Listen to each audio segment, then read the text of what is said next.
प्रार्थना करू आणि वचनाकडे जाऊ. प्रभू, मी तुला धन्यवाद देतो, तुझी स्तुती, तुझी आराधना करतो राजा. आजचा दिवस तू आमच्या जीवनात जोडलास त्याबद्दल तुझे आभार मानतो प्रभू. मी माझं वैयक्तिक जीवन तुझ्या आधी समर्पित करतो. माझ्याकडनं झालेल्या पाप अपराधांची, दुष्कर्माची तू मला क्षमा कर. जे तुझ्या दृष्टीने अयोग्य गोष्टी घडली असेल त्याची तुम्हाला क्षमा कर बाप्पा.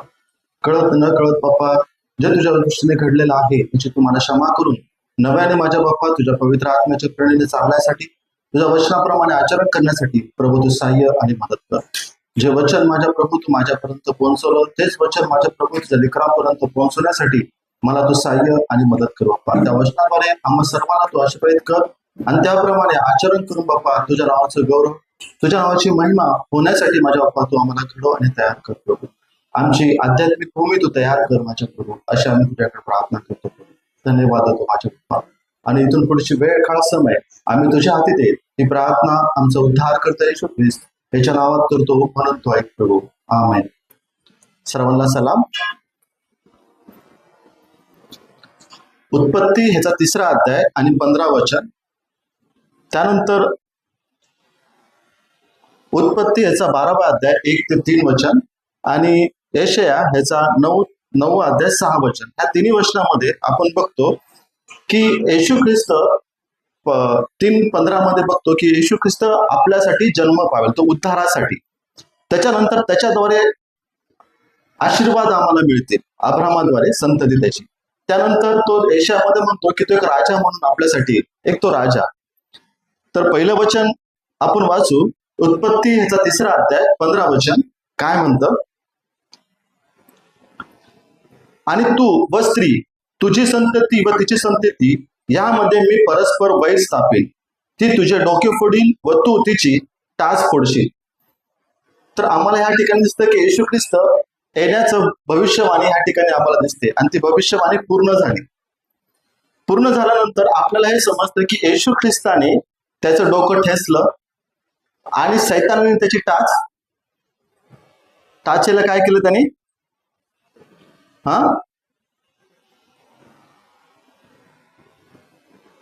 नसलं ना. तर आज आम्हाला ख्रिस्त क्रुसावर जाण्याच्या अगोदर पण आपण बघतो की त्याला भरपूर काय त्याला सहन करायला लागलं, छळ झाला त्याचा तिथपर्यंत जाऊपर्यंत. मग आज आम्हाला त्या सैतानाला त्या ठिकाणी त्याचं डोकं ठेचल्यानंतर आम्हाला असं वाटतं की बाबा तो ठेचला, मग हा कसा काय जिवंत आहे?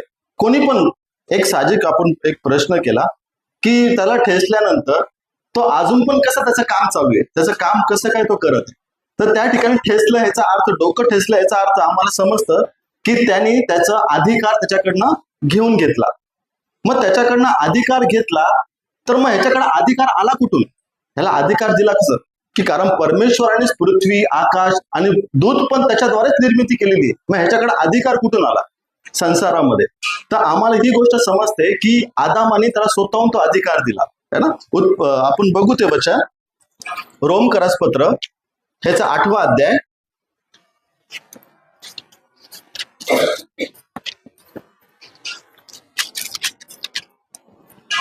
आणि 20 वचन.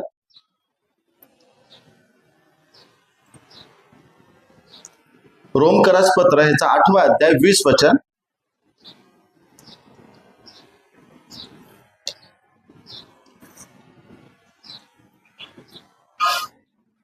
कारण सृष्टी व्यर्थतेच्या स्वाधीन करण्यात आली ती अपसुकीने नव्हे तर ती स्वाधीन करणाऱ्यामुळे है ना. ती स्वतःहून नाही गेली, ती स्वाधीन करणाऱ्यामुळे गेली ती. आणि आदामाने ती गोष्ट त्याच्या हातात ती पाप केल्यामुळे ती दिली. तर मला अजून एक प्रश्न आहे की बाबा मग हा इथं काम करत आहे, त्याचा अधिकार जे चालवत आहे त्यांनी स्वतःहून त्याच्याकडे दिली.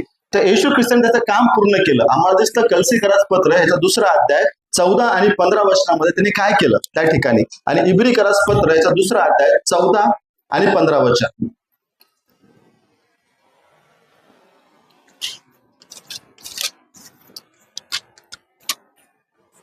सापडलं तर वाचा.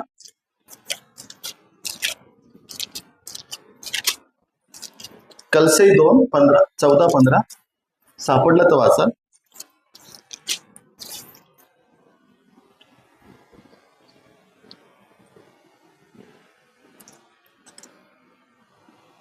ठीक आहे. आपल्या विरुद्ध असलेले म्हणजे आपल्याला प्रतिकूल असलेले विधीचे ऋणपत्र त्यानेच खोडले व वधस्तंभाला खिळून त्याने ते रद्द केले. त्याने सत्ताधीशांना व अधिकाऱ्यांना नाडून त्याच्या विरुद्ध वधस्तंभावर जय उत्सव करून त्याचे उघड प्रदर्शन केले. त्या ठिकाणी आम्हाला दिसतं की त्याचं उघड त्याचं काय केलं, प्रदर्शन. तिथं त्याच्याकडनं तो अधिकार सत्ताधीशाकडनं आपल्या त्याच्याकडे जो होता त्यांनी घेतला. दुसरी गोष्ट, मृत्यूवर त्याचा काय होता, अधिकार. तो मृत्यूचा अधिकारही त्यांनी काय घेतला, त्याच्याकडनं घेऊन घेतला. आणि त्याच्याकडं प्रगटीकरण याचा पहिला अध्याय 18 वर्षामध्ये तो असं म्हणतो की अधोलोकाच्या किल्ल्या आणि मृत्यू है ना, हे त्याच्याकडे, येशू ख्रिस्ताकडे.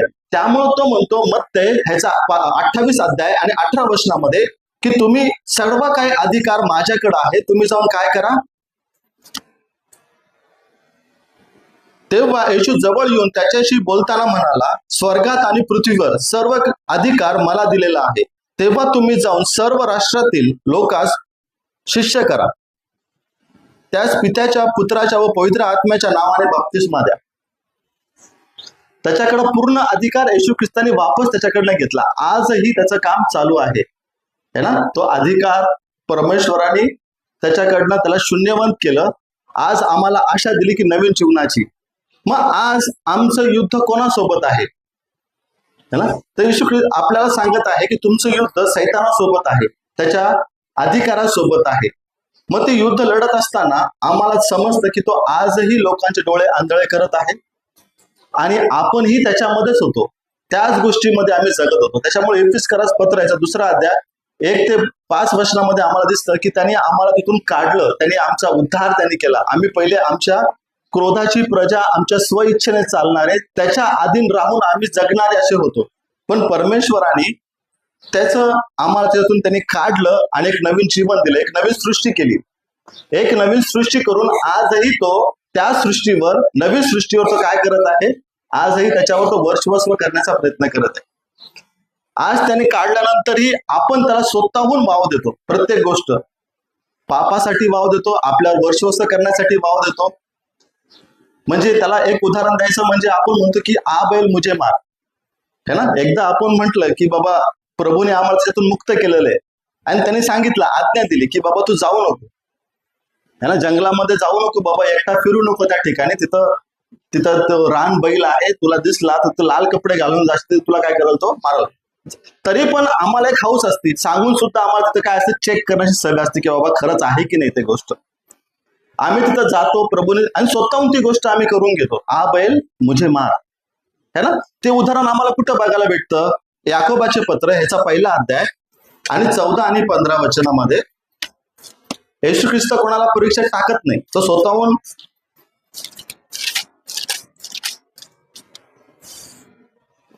तर प्रत्येक माणूस आपल्या वासनेने ओढला जातो व भुलविला जातो, तेव्हा मोहात पडतो. मग वासना गर्भवती होऊन पापाला जन्म देते आणि पाप परिपक्व झाल्यास कशाला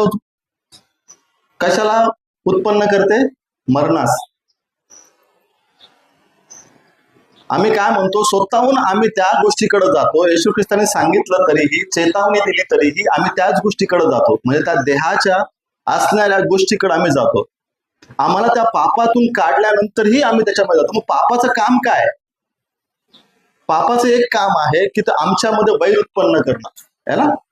दुसरी गोष्ट, तो परस्पर इब्राणीची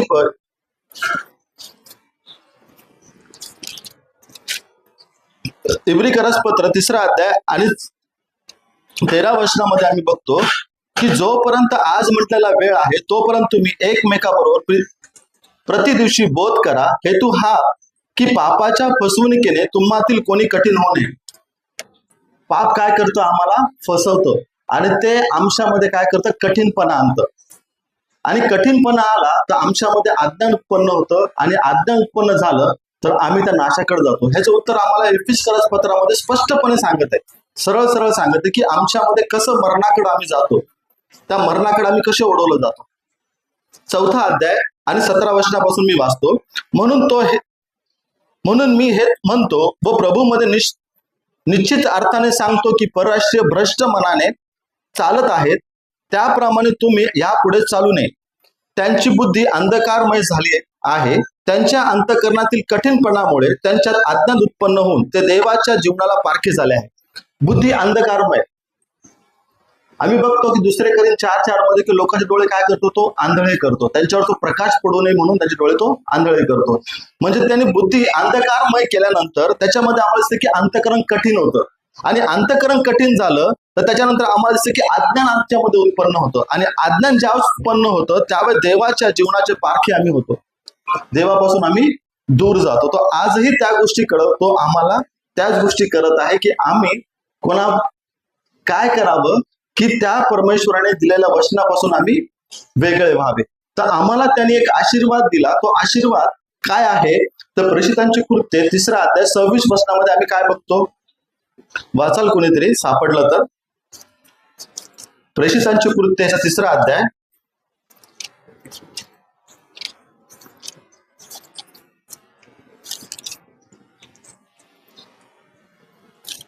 आणि 26 वचन.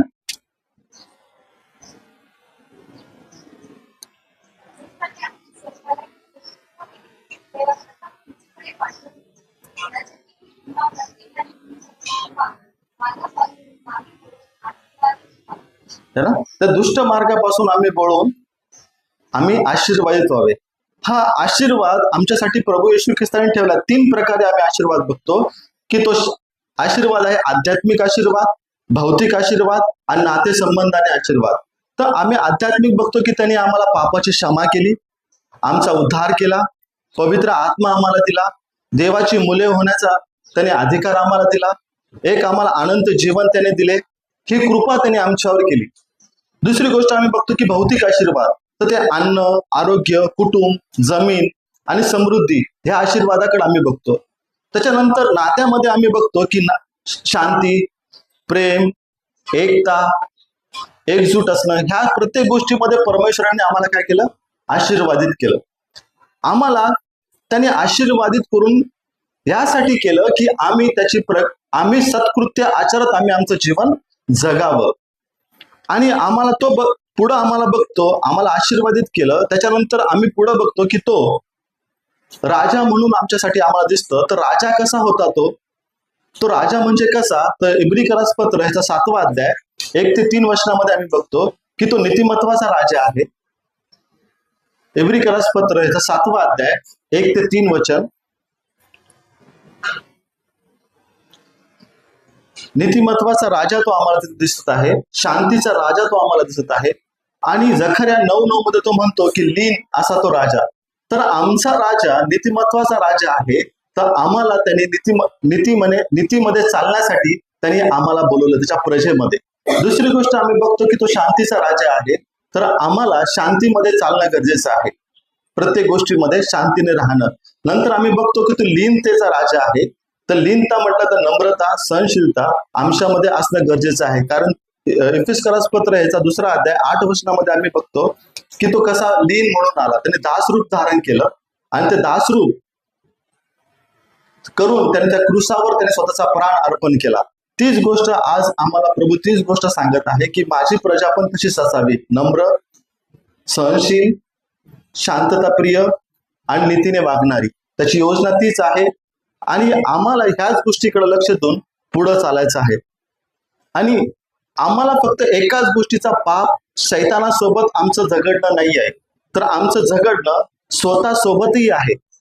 है ना. पाऊल म्हणतो की माझ्या शरीराला मी काय करतो, कुदळतो, त्यासोबत मी, है ना, की करंथीकरास पत्र ह्याचा 2 करीन ह्याचा 1 करीन त्याचा 9वा अध्याय 24 आणि 27 वचनामध्ये म्हणतो की मी माझ्या देहाला काय करतो, कुदळतो, त्याला मी दास करून ठेवतो की मी पात्र असं परमेश्वरासमोर राहावं. आणि 2 करिंथमध्ये आपण बघतो की तो त्याच्या 10वा अध्याय 3 आणि 5 वचनामध्ये की माझ्यामध्ये उत्पन्न तर्क, वितर्क, कल्पना मी ह्याला खाली दाबतो आणि ख्रिस्तासमोर त्याला नमवतो. म्हणजे आमच्यामध्ये असणारा दैहिक स्वभावाला आम्हाला वळण लावणं गरजेचं आहे, आमच्या विचाराला वळण लावायचं आहे. आणि इब्रिकरास पत्र ह्याचा 10वा अध्याय त्याच्या 32 वचनामध्ये आम्हाला असं दिसतं की दुःखासोबत आपली झोंबी आहे, त्याच्यासोबतही आपलं आहे. तर कसं आम्हाला समजणार की येशू, कारण का तिमोथेने शिष्यांना पण तीच गोष्ट सांगितली, म्हणजे ते प्रेषित होते, त्यांना पण तेच सांगितलं की 14 अध्याय, प्रेषित त्याचा 14 अध्यायामध्ये, की तुम्हाला संकटामध्ये जावंच लागणार आहे. ते वचन आपण वाचू. त्यांनी प्रत्येकाला सांगितले त्या गोष्टी. 10 आणि 32,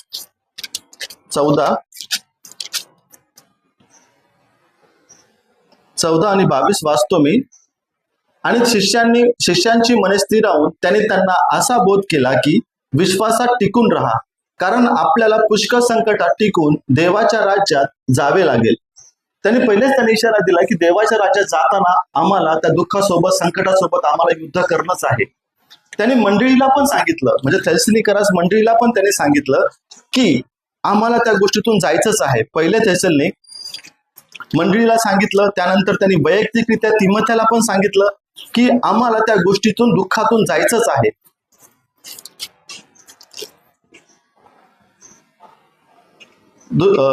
दुसरे तिमोथी 3 अध्याय आणि 12 वचनामध्ये, ख्रिस्त येशूमध्ये सुभक्तीने आयुष्यक्रम कराव्या जे पाहतात त्या सर्वांचा छळ होईल. जे कोणी ख्रिस्ताच्या ठाई राहून त्याच्यासोबत चालण्याचा प्रयत्न करतात त्यांचा छळ होईल. त्याच्यामुळे पाऊल त्याला म्हणत असताना 2 अध्याय 3 वचनामध्ये, ख्रिस्त येशूचा चांगला शिपाई या नात्याने माझ्या बरोबर दुःख सोस. त्याला तो दुःख सोसण्यासाठी सांगत आहे. म्हणजे आमचं युद्ध फक्त सैतानासोबत, पापासोबतच नाही आपल्यामध्ये, तर आपलं युद्ध दुःखासोबत पण आहे. आम्ही कोणकोणत्या गोष्टीमध्ये निराश होऊन जातो, हताश होऊन जातो, त्यावेळेस त्याच्यासोबतही आपल्याला युद्ध करणं आहे, त्याच्यावर पण आपला विजय प्राप्त करणं गरजेचं आहे. त्यांनी मंडळीला पण सांगितलं तीच गोष्ट. थेसलोनिकरास पत्र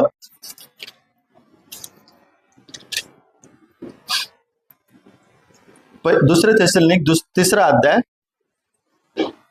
आणि 6 वचन, बंधूंनो, आम्ही आपल्या प्रभू येशू ख्रिस्ताच्या नावाने तुम्हाला आज्ञा करीतो की अव्यवस्थेपणे वागणाऱ्या व आम्हापासून प्राप्त झालेल्या संप्रदायाने व चालणाऱ्या प्रत्येक बंधूंना तुम्ही दूर व्हावे. आमचे अनुकरण 3 अध्याय, पहिले थेसलोनिक 3 अध्याय आणि 2 वचन आणि 3. आणि आम्ही आपला बंधू तिमोथेय ख्रिस्ताच्या सुवार्तेत देवाचा सेवक याला यासाठी पाठविले की त्याने तुम्हाला स्थिर करावे आणि तुमच्या विश्वासाच्या बुद्धीसाठी बोध करावा, असा की या संकटात कोणी घाबरू नये, कारण आपण यासाठीच बोलावलेले आहोत, हे तुम्ही स्वतः जाणून आहात. तर तुम्हाला आणि मला संकटाचा सामना करणं गरजेचंच आहे. दुःखासोबत आमचं युद्ध आहे. दुसरी आपण बघतो की सैतानासोबत आहे, पापासोबत आहे, दुःखासोबत आहे, स्वतःच्या आतमध्ये असणाऱ्या पापासोबत आहे, आणि विचार, संकल्पना, ज्या तर्क वितर्क ख्रिस्तापासून आम्हाला दूर करतात त्याच्यासोबत आमचं युद्ध आहे. आणि ह्या युद्धासोबत लढत असताना त्यांनी आम्हाला हत्यार पण दिले की तारणाचा मुकुट, नीतिमत्वाचे वस्त्र, विश्वासाची ढाल, पायात सुसमाचाराचे, शांतीचे जुते आणि हातात आत्म्याची तलवार म्हणजे वचन. आज आम्हाला त्यांनी त्या गोष्टी दिलेल्या आहेत. त्या वचनामध्ये आम्हाला जितकं होईल तितकं आम्हाला काय करायचंय, स्थिर राहायचंय. तर प्रभूकडे आपण हीच प्रार्थना करू की प्रभू तू आला, आमचा उद्धार केलास आणि त्या सैतानाच्या सत्तेतून आम्हाला तू काढलं, कारण आम्ही त्याच्यामध्ये राहत होतो आणि त्याच्यातून तू आम्हाला काढून एक सत्कृत्य आचरण या संसारात आम्हाला जगायचं आहे. या संसारात आम्ही उपरी आणि प्रवासी आहोत. तसा तुझा छळ झाला, तसं तुला संकट आणि दुःखाचा सामना करावा लागला, तसं आम्हालाही करावा लागणार आहे. तर प्रभू तू आम्हाला सहाय्य आणि मदत कर. प्रार्थना करू. प्रभू तुला धन्यवाद देतो, तुझी स्तुती, तुझी आराधना करतो माझ्या बाप्पा. तू त्या सैतानाला बाप्पा क्रूसावर शून्यवंत केलंस आणि माझ्या प्रभू तू एक विजयशाली जीवन तू प्राप्त करून माझ्या बाप्पा एक तू राजा आहेस. आणि माझ्या प्रभू तू आजही आम्हाला सांगतोस की बाप्पा आजही आमचं युद्ध आहे माझ्या प्रभूची. ह्या दुष्टासोबत आमचं युद्ध आहे. आध्यात्मिक युद्धामध्ये आम्ही जगत असताना तू आम्हाला सहाय्य आणि मदत कर माझ्या प्रभू. हो प्रभूची दया आणि कृपा तू आमच्यावर कर बाप्पा. यासाठी आमचा जीव, आत्मा आणि शरीर आम्ही तुझ्यासाठी समर्पित करतो बाप्पा. एक सैतानासोबत, एक आमच्या पापासोबत, विचारांसोबत आणि माझ्या बाप्पा दुःखासोबत माझ्या प्रभू युद्ध करत असताना बाप्पा तू आम्हाला सहाय्य आणि मदत कर माझ्या बाप्पा. ज्या आशीर्वाद तू आमच्यासाठी ठेवले आहेत बाप्पा, ते आशीर्वाद बाप्पा प्राप्त करण्यासाठी तू आम्हाला सहाय्य आणि मदत कर माझ्या प्रभूची. जसा तू लीन आहे, तू आमचा राजा जसा लीन आहे, शांतीचा राजा आहे, नीतिमत्वाचा राजा आहे, तसं त्याप्रमाणे आचरण करण्यासाठी तू आम्हा सर्वांना सहाय्य आणि मदत कर माझ्या प्रभूची. तू येऊपर्यंत माझ्या बाप्पा आम्ही तुझ्या दृष्टीने निष्कलंक बाप्पा असावं यासाठी आम्हाला तू सहाय्य आणि मदत कर माझ्या बाप्पा. वापस त्या पापाची सत्ता आमच्यावर येऊ नये म्हणून माझ्या प्रभू तू आम्हाला दैहिक स्वभावामध्ये आम्हाला वागू नको देऊस माझ्या बाप्पा. कारण तू म्हणतोस रोमकरास पत्र ह्याच्या 6व्या अध्याय 12 वचनामध्ये माझ्या प्रभू पाऊल म्हणतो की बाप्पा ज्यावेळेस तुम्ही देह स्वभावाप्रमाणे चालणार तर पापाचं वर्ष तुमच्यावर वापस येणार माझ्या प्रभूची. हो प्रभू. आणि तीच गोष्ट माझ्या बाप्पा 8व्या अध्यायामध्ये तू सांगत आहेस की माझ्या प्रभू ज्याप्रमाणे तुम्ही देही स्वभावाप्रमाणे चालणार तर तुम्ही मरणार माझ्या बाप्पा. आत्म्याप्रमाणे चालणार तर तुम्ही जगणार. हो प्रभू आजही तू आम्हाला आत्म्याप्रमाणे चालण्यासाठी तू आम्हाला प्रेरित करत आहे. हो प्रभू तुझे दास माझ्या बाप्पा ज्या गोष्टी आम्हाला शिकवतात त्याप्रमाणे आम्हाला चालण्यासाठी आचरण करण्यासाठी तू आम्हाला सर्वांना सहाय्य आणि मदत कर प्रभू. धन्यवाद होतो माझ्या बाप्पा. आणि इथून पुढची वेळ का समय आम्ही तुझ्या हाती देत ही प्रार्थना आमचा उद्धार करता येशू ख्रिस्त याच्या नावात करतो म्हणतो आहे. आमेन.